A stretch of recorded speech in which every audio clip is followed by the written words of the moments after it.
嚟坦洲睇樓咧，呢個小區咧就肯定係碧泰嘅啦，就係中澳春城啦。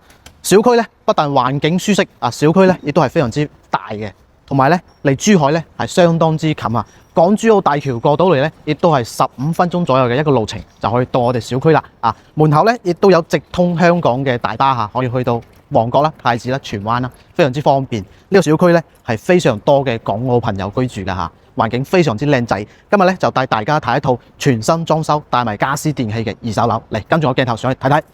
105平方南北通透雙陽台3房2衛嘅戶型。呢一套咧就係全新裝修嘅二手樓啦，家私電器都幾乎都已經配齊啦，包括埋我哋大廳嘅空調、梳化，全部都係帶埋俾你噶。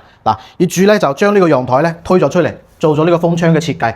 呢個樓層咧係7樓，但係咧望出去我哋成個園林咧係非常之舒服嘅，唔高又唔矮。大廳開間咧有3.6米左右嘅一個開間啦，都舒適。呢邊咧仲有一個生活陽台。呢度咧就做個飯廳啦，擺個圓台、方台都冇問題嘅。呢個陽台咧係南向嘅，就睇翻我哋山景。呢個位置咧就稍為有少少靠近公路啦。咁廚房咧就一字型嘅，空間都 OK 嘅。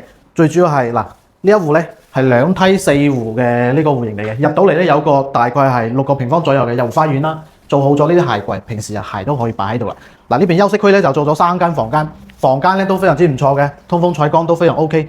床鋪衣櫃都已經準備好晒㗎啦。春城大家都知道啦，離珠海相當之近啦，而且亦都非常之多港澳嘅朋友居住喺呢個小區嚇。無論係去珠海市區或者係去人工島啦，都非常之方便。門口咧有直達車去到我哋嘅香港太子荃灣或者係中環嗰地方都非常之方便嘅。呢一套房咧全新裝修嘅二手樓，咁咧首期咧大概係20萬咁上下啦，月供咧3000幾就可以攞低㗎啦。可以同你慳時間慳精力，唔使裝修拎包入住。如果你有興趣，可以聯繫我帶你睇樓。